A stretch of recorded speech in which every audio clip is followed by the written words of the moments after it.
세상에 떠도는 기묘한 괴담들. 첫 번째 이야기. 10가지의 짧은 기묘한 이야기들. 1. 중학생 때의 일이었다. 방에서 공부를 하고 있었는데 천정에서부터 툭툭툭 하는 소리가 들려왔다. 단독주택으로 2층 집도 아니었기 때문에 나는 쥐인지 뭔지 그런 것이라고 생각했다. 툭툭툭. 꽤 신경이 쓰인다. 나는 책상 위에 올라가 천장을 톡 하고 한번 두들겼다. 몇 초 정도 있으니 툭 하고 저쪽에서 소리가 났다. 툭툭. 천장을 2번 두드려 본다. 역시 몇 초 있으니 툭툭. 뭔가 싶어 무서워진 나는 힘껏 강하게 퍽 하고 두들기고 책상에서 내려왔다. 반응이 없다. 역시 쥐였나 하고 생각한 순간 천장에서 손가락이 불쑥 뚫고 나왔다. 1. 텔레비전을 자주 보던 소녀가 있고 텔레비전 방송이 끝날 때까지 밤에 텔레비전을 보던 일이 찾았다고 합니다. 그런데 어느 날 방송 끝난 뒤에 방송 없이 지지직거리는 텔레비전 화면을 잠시 멍하니 보고 있었는데 그 화면에서 소녀는 문득 사람의 얼굴을 잠깐 보게 됩니다. 그것은 어딘가 무서운 느낌이 드는 무표정한 여자의 얼굴이었습니다. 이후 소녀는 텔레비전 안의 여러 가지 장면에서 그 여자의 모습을 찾아내게 됩니다. 거리의 인파를 보여주는 장면에서 잠깐 보이는 모습은 음악 프로그램에서 합창단 중에 한 명이었습니다. 그 여자는 그 이상한 무표정한 표정으로 가만히 텔레비전에서 텔레비전을 보고 있는 소녀를 바라보고 있는 것입니다. 어쩐지 무서워진 소녀가 TV를 껐지만 꺼진 TV 화면에 그 여자가 그대로 바라보고 있었다고 합니다. 3. 모치는 시험을 준비하는 딸에게 줄 부적을 가져왔다. 부적은 내용을 봐버리면 효과가 없어져 버리니까 결국 부적 안의 내용을 봐서는 안 돼. 하고 신신당부하면서 부적 봉투를 갖게 했다. 딸은 보기 좋게 시험에 합격했다. 손을 마주 잡고 기뻐하는 모친과 딸. 하지만 그 불과 며칠 후에 딸을 뒷바라지하던 모친은 앓고 있던 지병으로 죽게 된다. 혼자 남겨진 딸은 슬픔으로 쓰러져 울었지만 문득 시험 치기 전에 모친이 주었던 부적 봉투를 생각해낸다. 시험은 이미 무사하게 끝났고 무엇보다 몇 안 된 모친의 기념품. 딸은 부적 봉투의 내용을 보기로 했다. 봉투를 열어보자. 안에는 한 장의 종이 조각이 들어 있을 뿐이었다. 지폐나 뭐 그런 건가? 하고 생각한 딸은 그 종이 조각을 꺼내어 읽어보기로 했다. 거기에는 이렇게 쓰여져 있었다. 너만 없어지면 나는 편하게 살 수 있는데 시험이라니. 너 같은 것 떨어져 버려라. 떨어져라 떨어져라. 4. 어느 시골 마을의 선술집에서 매일 저녁 한 손을 인형에 집어넣고 인형이 말하는 것처럼 연기하는 복화술사가 있었다. 이 복화술사는 선하고 순박해 보이는 자신의 모습과 대조적으로 인형을 이용해서 주로 껄렁하고 꺼림칙한 괴팍한 농담을 연기했는데 워낙 그 솜씨가 기가 막혀서 단골들은 모두 그 복화술사의 공연을 기가 막히다고 생각했다. 복화술사는 결코 공연을 많이 하거나 긴 앵콜 공연은 피했으며 오직 무대에 등장하는 동안에 짧은 시간 동안만 신비롭도록 완벽한 복화술 공연을 하고 시골 구석에 자신의 집으로 사라졌다. 그러던 어느 날 한 여인이 우연히 길을 지나다 밤이 깊어 시골 마을에서 하룻밤 자고 가려다가 그 선술집에서 한 잡목을 죽이게 되고 그 선술집에서 공연을 하는 복화술사를 보게 된다. 복화술사는 선술집에 나타난 여인을 보았고 그는 한눈에 여인에게 반했다. 여인도 복화술사의 공연에 빠져들었고 이윽고 그녀는 복화술사를 사랑하게 된다. 여인은 복화술사를 운명의 남자라고 생각하고 일정을 취소하고 계속 시골 마을에 머문다. 여인은 매일 저녁 선술집에서 복화술사에게 박수를 보내고 무대 뒤로 다가가 복화술사에게 연기를 칭찬하고 짧게 몇 마디 나눈다. 복화술사는 상기된 얼굴로 따뜻하게 그녀를 대한다. 그러기를 며칠째 여인은 용기를 내어 복화술사에게 사랑을 고백하고 만날 것을 청한다. 복화술사는 안타까운 표정을 짓고는 거절한다. 여인은 절망하지만 포기하지 않고 매일 복화술사의 공연을 본다. 여인은 다시 몇 번을 거듭하여 복화술사를 만나려 하지만 복화술사는 아무런 설명 없이 여인에게 이곳을 떠나 고향으로 돌아가라고 할 뿐이다. 결국 여인은 자신을 만나주지 않으면 죽어버리겠다고 하면서 깊은 밤 마을의 외딴 공터에서 기다리겠다고 한다. 기다리고 있는 동안 여인은 초조해한다. 과연 복화술사가 나타날까? 뭐라고 말해야 할까? 이윽고 복화술사는 마침내 여인 앞에 나타난다. 그런데 복화술사는 여전히 인형과 함께 나타난다. 여인은 자신과 만날 때에도 오직 복화술에만 열중인 복화술사에게 화를 낸다.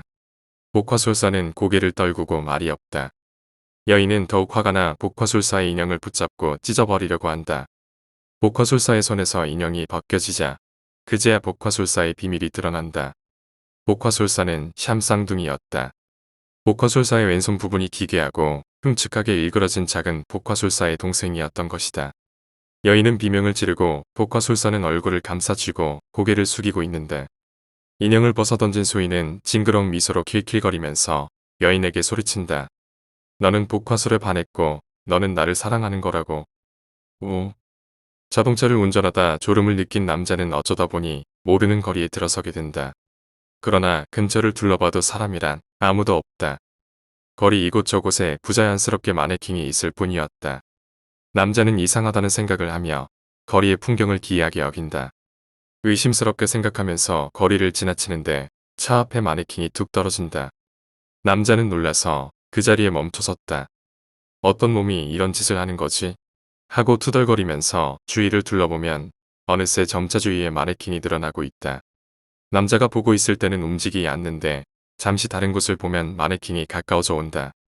남자는 겁에 질려 도망가지만 자동차는 움직이지 않고 남자는 근처의 어느 집으로 뛰어들어 숨으려 한다.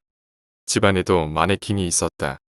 성인 남자와 성인 여자와 아이의 마네킹. 남자가 두리번 하는 동안 어느 남자의 마네킹은 눈앞에 서 있다. 겁에 질린 남자는 주위의 물건을 마네킹에게 집어던지며 울부짖는다. 주변의 모든 마네킹을 모두 부숴버리고 결사적으로 도망치려고 하는 남자. 그런데 거울이 눈에 들어왔다. 남자의 얼굴이나 손에는 흠뻑 붉은 것이 묻어 있다. 아예 실색으로 남자는 자신의 모습을 본다. 온몸에 피가 가득 묻어 있고 발 밑에는 죽은 시체가 널려 있다. 이윽고 경찰이 도착해 망연자실한 남자는 연행된다. 유부. 후배가 일주간 무단 결근하고 있어서 나는 후배의 상태를 보러 갔다. 후배는 이불을 덮어쓰고 자고자리에 엎드려 있었다. 왜 그러고 있냐고 물었더니 저기에 있는 여자가 나가지 말라고 하고 있다. 라고 한다. 후배가 가리키는 쪽을 봤더니 냉장고와 벽의 사이에 몇 센티미터의 틈새에 까만 머리카락을 길게 늘어뜨린 여자가 보이고 이쪽을 가만히 응시하고 있었다. 7. 할아버지의 체험담. 군데군데 어설픈 기억으로 정확하지는 않다. 할아버지는 소방대원으로 조금 시골의 대기소 같은 소방서에서 대기하던 시절이었다.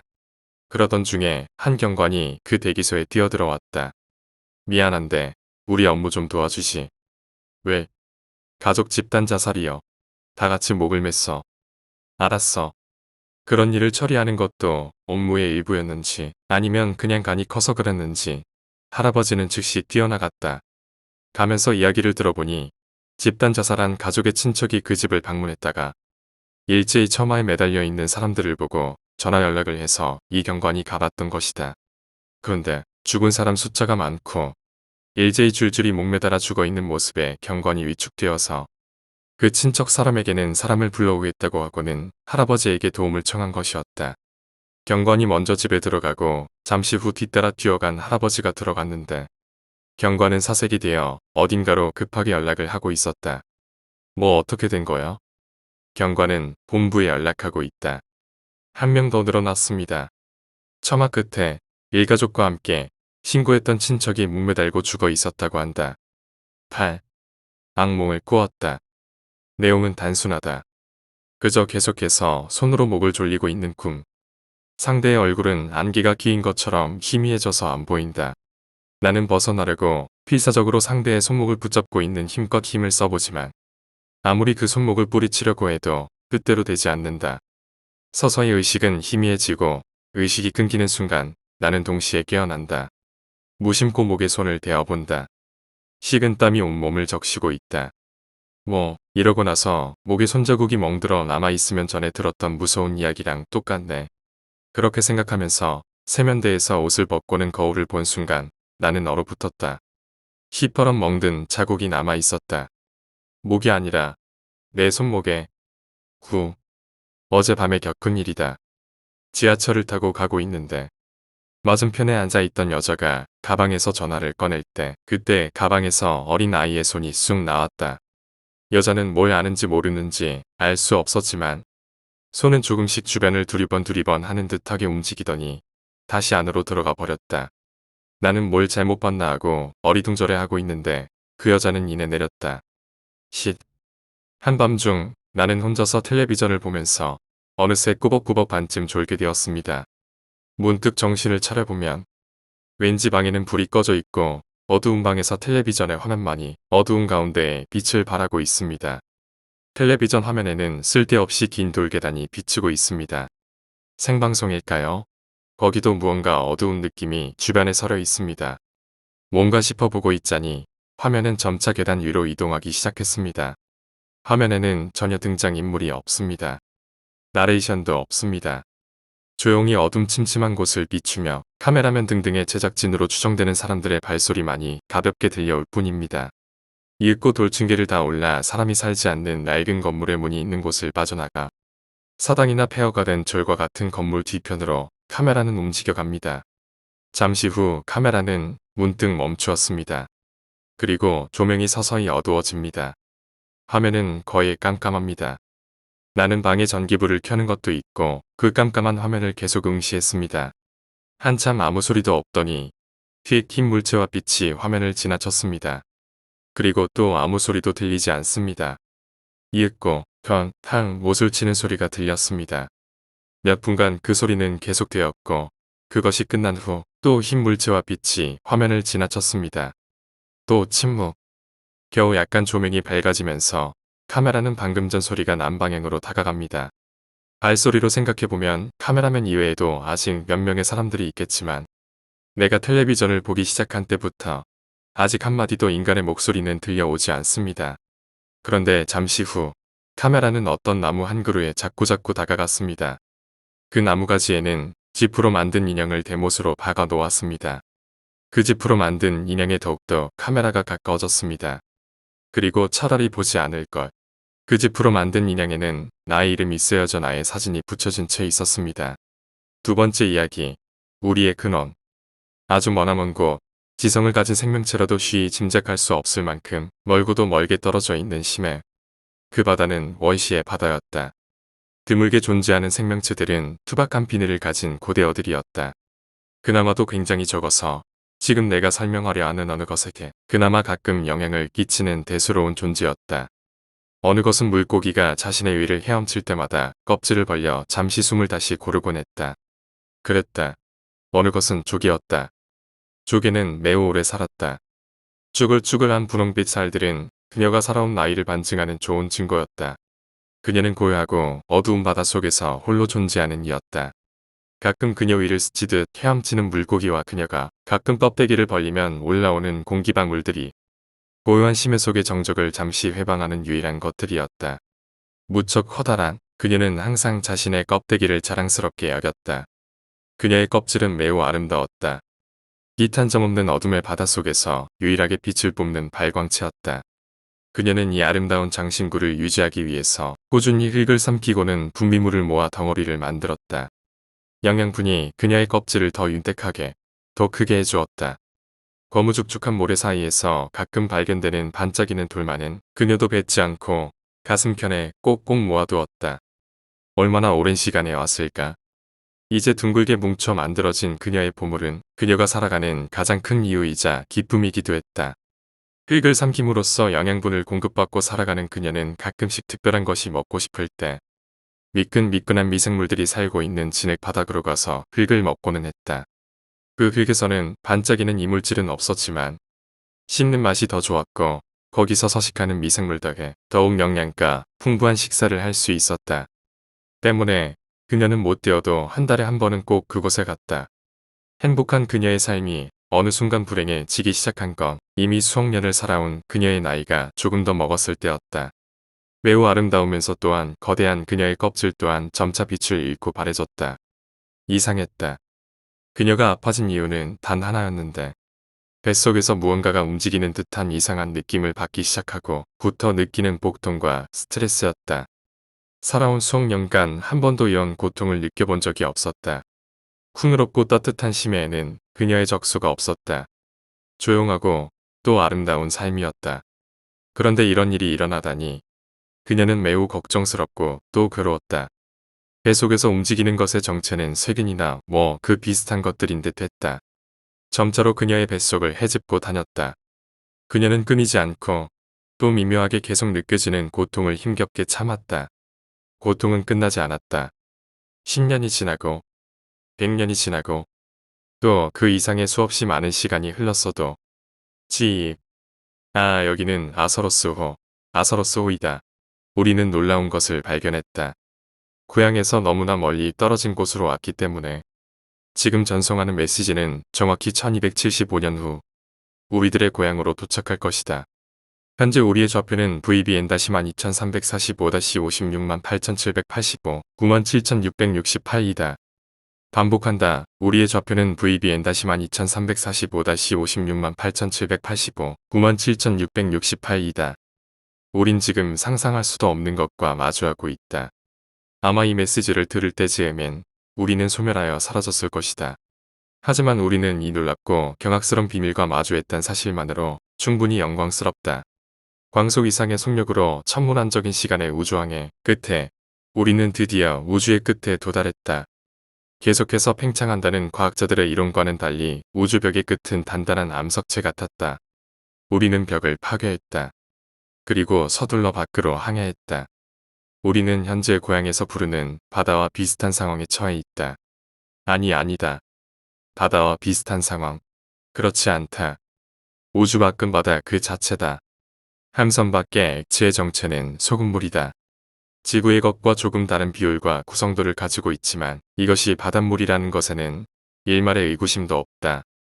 우리의 근원은 바다였다. 우린 조개 안에 품어진 진주에서 살아온 것이다. 한 인류에 의해 죽은 조개를 뚫고 나온 인류. 신인류가 마주한 거대한 바다와 그 바다를 품고 있는 거대한 지구. 그 지구를 품고 있는 또 다른 조개.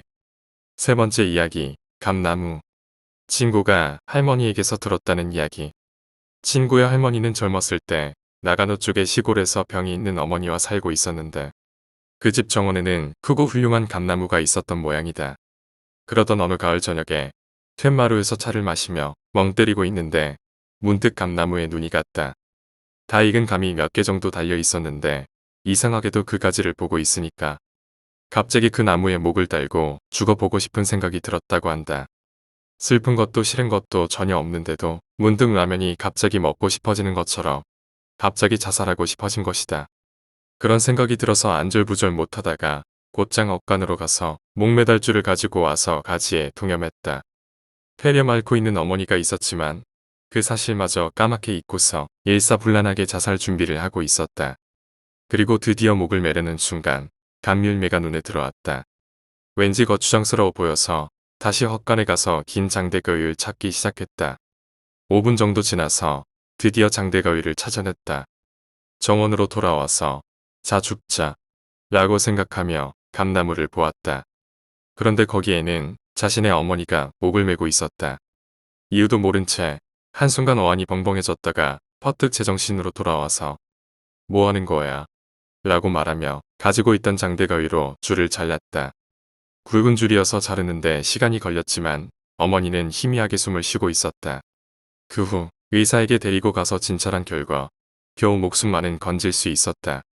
나중에 왜 그런 일을 했는지 캐묻자 물을 마시고 싶어서 툇마루 옆을 지나가는데 그 감을 보고 갑자기 죽고 싶은 마음이 들었다고 한다. 결국 그 후에 어머니는 폐렴으로 죽고 친구 할머니도 재작년에 폐병으로 돌아가셨지만 그 체험은 잊을 수 없다면서 생전에 친구에게 자주 이야기해준 모양이다. 발작적으로 죽고 싶어지다니 뭔가 묘하게 무서웠다. 친구는 아무렇지 않게 이야기하고 있었지만 자신도 가끔은 그런 기분이 들 수도 있을 것 같다면서 웃었다. 지금은 그 감나무는 사라지고 없고 대신 그루터기만 남아있는데 최근에 죽은 줄 알았던 그루터기에서 새싹이 올라오기 시작했다고 한다. 친구는 나중에 나무가 무럭무럭 자라서 거기서 열리는 감을 따먹는 게 소원이라고 한다. 네 번째 이야기, 열대어. 열대어 가게 점원에게서 들었다. 내가 여기서 일하기 바로 전에 알바생이 있었는데 그 알바생 구하려고 가게 앞에다가 알바 모집 전단지 붙였는데 어떤 여자가 그거 보고 면접 보고 싶다고 전화했어. 저번에 뽑았던 알바생이 그만둬서 그렇게 된 거지. 면접도 보기 전이었는데 그 여자의 목소리에서 좋은 인상을 받았어.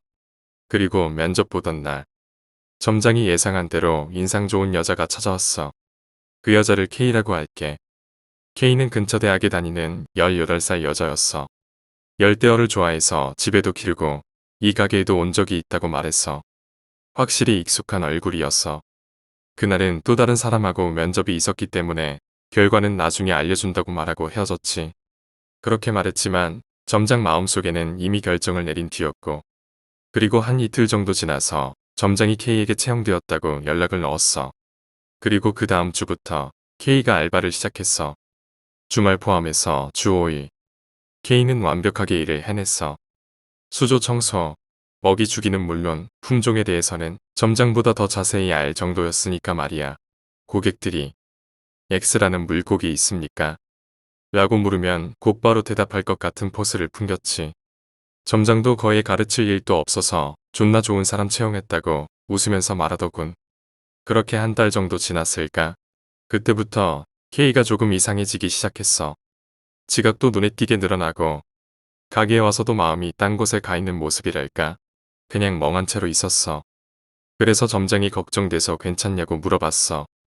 그러니까 죄송합니다. 조금 사정이 있어서 라고 대답했어. 점장은 그냥 모집에 안 좋은 일이라도 있는 건가 싶어서 잔소리는 안 하고 그냥 지켜보기로 했어. 그리고 2주 정도 지나서 어느 순간부터 가게의 열대어 숫자가 점점 줄어들고 있다는 걸 깨닫게 됐어.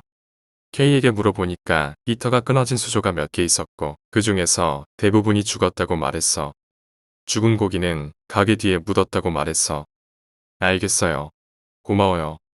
그런 일이 있으면 왜 말하지 않았냐고 묻고 싶었지만 상태가 별로 좋지 않던 K에게 뭐라 할 수도 없었어.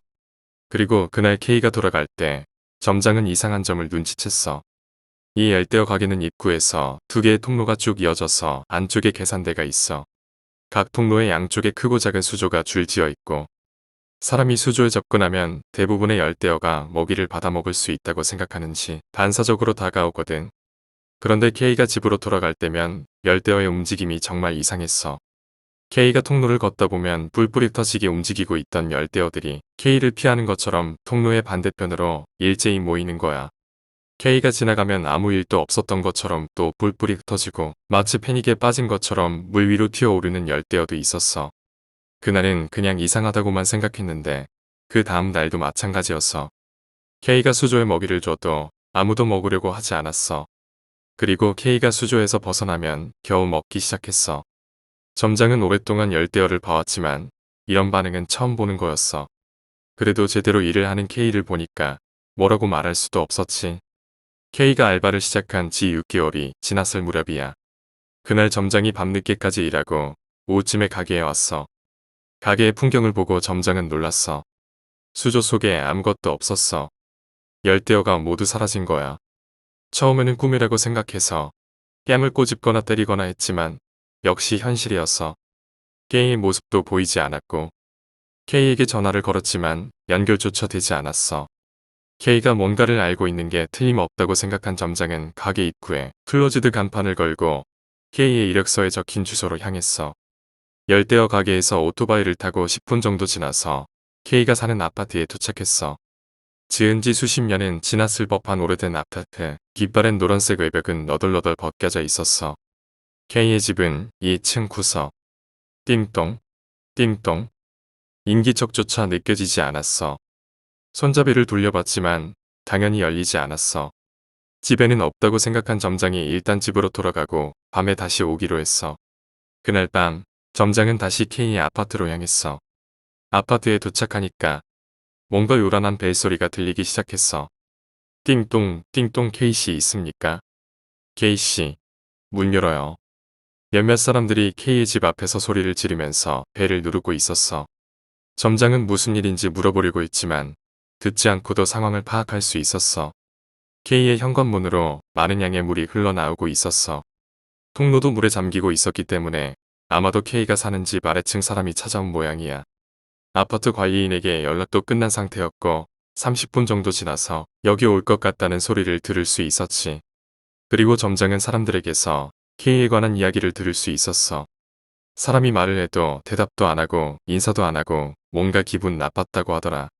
점장은 사람들의 이야기를 들으며 관리자가 오길 기다렸어. 딸가. 관리자의 만능 열쇠가 K의 집 문을 열었어. 연순간 물이 기세 좋게 흘러나왔어. 우와. 점장은 기분 나쁜 예감이 들었어. 물이랑 열대어 시체가 발밑에 펼쳐졌어. 현관 왼쪽에 욕실이 있었는데 물은 거기서 나오고 있었어. 아무래도 배수구가 막혀 있는 것 같아서 배수구 뚜껑을 열었지. 예상했던 광경이었지만 주민도 관리자도 기절했어. 엄청나게 많은 열대어 시체가 배수구를 막고 있었던 거야. K씨, 없습니까? 아, 저기. 아래층 사람이 벽장을 가리켰어. 벽장 틈새로 뭔가 액체 같은 것이 흐르고 있었어.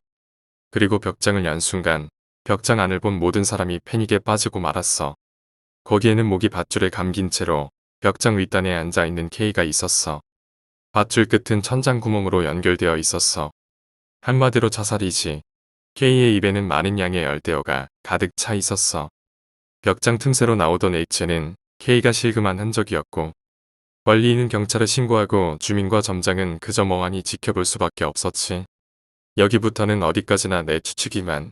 그때 면접 볼 때 K가 열대어를 좋아한다고 말한 이유가 바로 이것 때문이 아닐까. 열대어를 먹는 걸 좋아하는 것 같아. 열대어가 죽었을 때 가게 뒤에 묻었다고 말했잖아. 그래서 내가 직접 가서 확인해 봤어. 근데 아무리 흙을 파도 아무것도 없었어. 자살할 때도 입에 열대어가 가득 들어 있었는데 혹시 살아있는 열대어를 그대로 먹은 걸까? 그럴지도 모르지만 그 후로 또 무슨 일이 있었습니까? 라고 내가 묻자 점장이 한숨을 쉬면서 말했어. K가 오고 있어. 나는 점장이 손으로 가리키는 곳을 봤어. 다른 열대어들은 이상 없는데 점장이 가리키는 수조를 보니까 거기 있는 열대어만 한 곳에 뭉쳐 있었던 거야. 죽어서도 열대어가 먹고 싶은 건가? 여기까지가 그 점원의 이야기야. 그 후론 한 번도 그 가게에 간 적이 없어서 잘 모르겠어. 그러다가 한 달 전에 점원에게서 문자가 왔는데 인사 같은 말도 없이 단지 이렇게 한 문장만 보내왔어. K가 오고 있다. 이게 점원과 나눈 마지막 대화야. 5번째 이야기. 저승행 티켓. 난 말여. 아새끼들 대학도 다 인류로 보냈지. 헌데 그놈아들 중에서 공부 잘하는 새끼는 하나도 없었어. 군대 간 놈도 한 새끼도 없지. 그게 왜이 줄은 굳이 말해줄 필요도 없겠지. 세무조사나 세금 납세 같은 것도 무섭지 않았어. 더 큰 돈 몇 번 쥐어주면 싸. 조용해지는 치거든. 65살의 최양득 씨가 한 목사에게 조용하게 그러나 힘이 담긴 목소리로 얘기하고 있었다. 양득 씨 저는 어린 선민들을 하나님 아버지께로 이끄는 목자일 뿐입니다. 어떻게 제게 그런 권한이 있겠습니까? 최양득은 양복 안주머니에 손을 넣어 담배를 찾아 꺼냈다.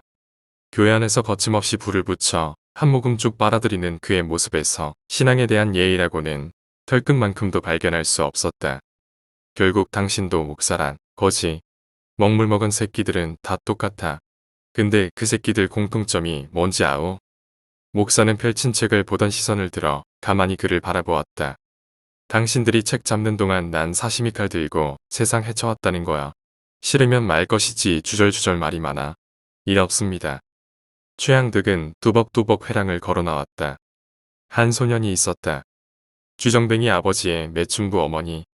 언제였던가 끝없는 폭력과 주사의 집을 도망쳐 나와 버린 것이 13살부터 공사장 노역판을 기웃거렸다.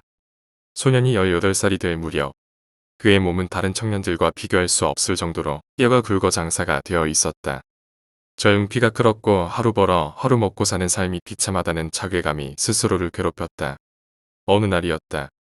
술에 취해 부두를 걷다가 검은 정장쟁이들 몇 놈이 시비를 걸기에 흠씬 두들겨 주었다. 욕설을 내뱉으며 도망치는 검은 정장들을 보면서 목청이 터지도록 웃어 제꼈었다. 그리고 다음 날 일하던 하역장으로 20명이 넘는 건달들이 찾아왔다.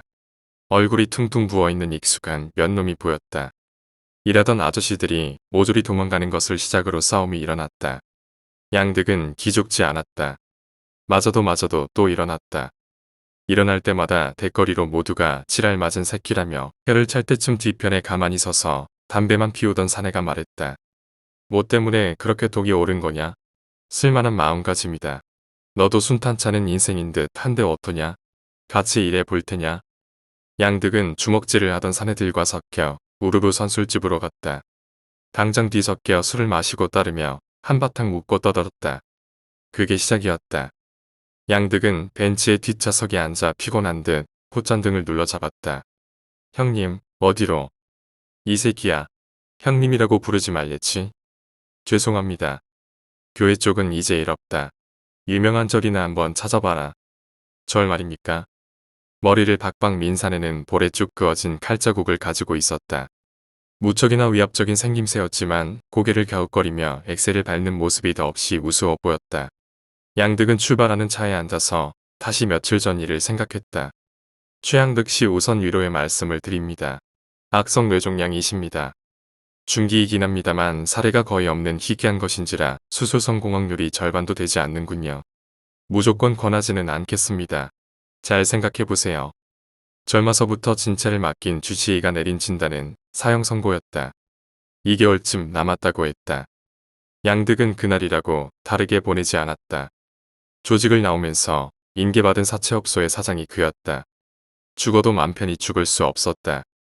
애들 보내서 일수 찍게 하고 돈 빌리러 온 사람들에게는 기름진 미소를 지으며 아첨을 떨어야 한다. 며칠만 버달라고 사정 보따리를 꺼내온 사람들한테 면전에다 대고 침을 뱉어야 한다. 그게 그가 하는 일이다. 자식들에게도 말하지 않았다. 그들에게 말해봤자다. 유산 싸움이 일어날 게 뻔했다. 아내는 자식들 등살과 자신이 저질러온 수많은 행태에 속이 썩어 먼저 가버렸다. 양득은 아무 일도 없었던 것처럼 한 달을 그렇게 보냈다. 그러다가 어느 날 문득 깨달았다. 자신이 일생을 어떻게 살아왔는가를 말이다. 평생 생각 따윈 해보지 않던 죽음이었다. 이제 그놈이 스물스물 자신을 타넘고 있다는 생각에 소름이 돋았다. 그래서 그가 제일 처음 한 행동은 이거였다. 다음날 유명 신문 구인 광고란에는 이런 문구가 실렸다. 천국행, 극락행 티켓 쌉니다. 누구든 좋은 곳으로 보내주실 수 있는 사람은 연락해 주시오. 사례금 그 자리에서 현찰로 1억 원 드립니다. 다음 날부터 전화가 폭주했다. 아침에도 점심에도 저녁에도 심지어는 새벽에도 왔다. 양득은 그렇게 많은 종교가 한국에 있다는 것을 처음 알았다. 그들 모두는 자신이 사후세계에 통달한 듯이 짓거렸다. 자신만 믿으면 모조리 해결될 것이라는 자신감 어린 어조로 말이다. 하지만 일평생 돈을 빌리기 위해 알랑대던 사람들을 지켜봐온 그에게 거짓을 말하고 있는 사람들을 구별하는 것은 너무도 쉬운 일이었다. 그는 전화를 일축해서 끊어버렸다. 진실을 말하고 있는 사람은 단 한 명도 없었다. 그런 어느 날이었다. 양득 씨가 아침에 눈을 뜨자마자 전화기가 요란하게 울어댔다. 잠시간 받지 말까 하고 갈등했지만 이내 느릿느릿 거실을 가로질러 전화기를 향해 걸어갔다. 그 와중에도 계속 전화기가 울었다. 딸칵. 여보시오. 저 승행 티켓 사고 싶다던 그 사람이요. 그러서는 네, 직접 가서 얘기하고 싶소. 댁이 어디시오? 최양득은 침을 꿀꺽 삼켰다. 이상한 놈이었다. 말하는 억양이나 어투가 거짓을 말하는 것 같지는 않았다. 이 말투는 그래. 마치 자신이 갚을 돈이 있는 빚쟁이이고 수학이 넘어 그놈은 돈을 빌려준 채무자가 된 듯한 그런 목소리였다. 최양득은 순순히 집 주소를 불러주었다. 여지껏 수많은 연놈들이 주소를 물었지만 거짓을 발견한 그는 가차없이 축살령을 내렸다. 이번 놈은 다르다. 그는 옷을 제대로 갖춰 입고는 응접실에 차를 내어놓으라 일렀다. 도착한 놈은 형편없어 보이는 놈팽이였다. 가운데가 늘어난 허름한 러닝구에 남색 추리닝은 고무줄이 빠져 흘러내리는 치 남자는 쉴 새 없이 바지를 축혀 올렸다. 비싼 상황 버섯차를 한꺼번에 들이마시다가 내뱉지를 않나. 머스키하는 그에게 최양득은 간신히 웃음을 지어 보였다. 그래, 우선 내 소개를 해야겠지. 난 평생 나쁜 짓은 다 해본 놈이요. 젊은 시절에는 유명한 부두깡패였고 지금은 사채업자가 되어 여러 사람 눈에 피눈물 맺히게 하는 작자라오. 내 덕에 죽어나간 사람이 못 되어도 스물은 될 것이라고 분명하게 말할 수 있는 놈이요. 평생 종교라고는 믿어본 적도 없고 솔직히 관심도 없어. 그런데 이제와 죽게 된다고 생각하니 덜컥 겁이 나는구려. 어떻게 날 극락이나 천국에 보내주실 수 있어? 양득이 진심을 담아 말했지만 남자는 귓구멍을 후비다가 말이 끝나자 하는 표정으로 양득을 쳐다보았다. 그러니깐 1억이라고요? 양득은 간신히 고개를 끄덕였다. 그렇게는 못하지요. 사람이 죽고 기거할 곳을 정하는 치레인데 어떻게 1억 가지고 되겠어요? 정말 1억으로 극락 가면 후려쳐도 그렇게 후려칠 수가 없네요. 양득 씨는 이마에 핏줄이 붉어졌지만 참았다. 또 생각해보니 죽을 마당에 돈이 무슨 소용이라 싶었다. 그래, 얼마를 원하시오? 우선 조건이 있어요. 양득 씨가 어리둥절한 표정으로 쳐다보자 이윽고 남자가 입을 열었다. 제가 액수를 임의로 정할 것이고 무엇보다도 돈을 저에게 미리 주셔야만 해요. 말에 거짓이 조금이라도 섞여 있었다면 양득은 당장 아랫손들을 불러 사내를 흠씬 두들겨 놓았을 터였다. 하지만 깨끗한 어투의 양득은 간신히 화를 억눌렀다. 알겠소. 액수를 말해보시오. 하지만 런닝구의 남자는 얼튼 표정으로 개슴츠레 양득을 바라보았다. 양득 씨가 먼저 말을 꺼냈다. 5억. 반응 없었다. 10억. 역시 반응 없었다. 15. 그러면 안 되지요. 전용 계좌에 80억이 든 사람이 자기가 죽고 가는 데에 돈을 그리 아껴서야 되겠어요. 양득은 식은땀이 흐르는 것을 느꼈다. 당신 뭐야? 내 뒤를 캔 거야? 얼빠져 보이는 남자가 알고 있는 것은 그의 아들들조차도 모르는 일이었다. 양득 씨, 잘 생각해보세요. 죽어서 80억 갖고 가면 또 몰라도 불구덩이 지옥에 떨어지면 그 상판 다 탈 텐데 뭐가 아까워요. 양득 씨의 얼굴이 보랏빛으로 질렸다. 그는 거친 손으로 담배를 잡아 불을 붙였다. 한 대를 다 태울 무렵에 슬슬 심신이 안정되기 시작했다. 80억 주세요. 한 푼도 빠짐없이. 남자의 말에 다시금 혈압이 상승하려 했지만 양득 씨는 간신히 참았다. 믿고 마음 푹 놓으셔도 좋아요. 반드시 좋은 곳으로 갈 테니까. 런닝구 사내는 비실비실 웃으며 대문을 나섰다. 안에서는 아무것도 하지 않은 뒤였다. 양쪽 손에 여행용 백팩을 2개씩 들고 있었다. 양득은 굳은 얼굴로 그를 배웅하고는 집 안으로 들어갔다. 돈. 그것이 어떤 돈인데. 자신의 60여 년 삶을 몽땅 바쳐 얻은 돈이었다. 사람 패고 때리고 울리고 죽여서 생긴 돈이었다. 그 사람들 원혼이 지금도 꿈에 나타나는 판에 80억 원은 떠나가려 한다. 양득은 결국에 핸드폰으로 연락을 걸었다. 지금 내 집에서 나간 놈 있지? 그 사람한테 날쌘 애들 몇 명만 붙여놔. 그래. 특히 돈 어디다 쓰는지 눈 부릅뜨고 봐야 해. 알았어. 양득은 소파에 무너지는 듯이 앉아서 거친 숨을 몰아내쉬었다. 그리고 2시간 뒤. 뭐야? 놓쳐. 이런 병신 같은 자식들. 그동안 밥 먹고 사람만 쫓아온 새끼들이 그런 얼빠진 새끼 하나 놓쳐가지고 찾아내. 뭐? 이런 게 새끼가 모가지 잘리고 싶어. 그 새끼 못 찾으면 니넨 다 모가지야. 양득은 있는 대로 고함을 질렀다. 이제야 현실 감각이 돌아온 듯했다. 웬 얼빠지고 어수룩한 놈한테 당한 것이다. 그런 멍청한 놈에게 뒷조사까지 당하고 이어서 거짓말도 구별 못하고 그대로 속아 넘어간 것이었다. 양득 씨는 계속해서 시근거렸다. 심장이 점점 더 빠르게 뛰었다. 빠르게. 25일 뒤 양득 씨는 병원 매트리스에 누워 있었다. 이제는 머리에 극통이 치밀어 올랐다. 무게감이 사라져 도저히 서 있을 수 없었다. 이제는 악성 종양이 거의 뇌 전체에 퍼졌다. 손 쓸 방법이 없었다. 의사는 내내 침중한 표정으로 서 있다가 병실을 나갔다. 양득 씨는 아주 묘하게도 마음이 편안해지는 것을 느꼈다. 머리가 아픈 만큼 마음은 아물어가는 듯 했다.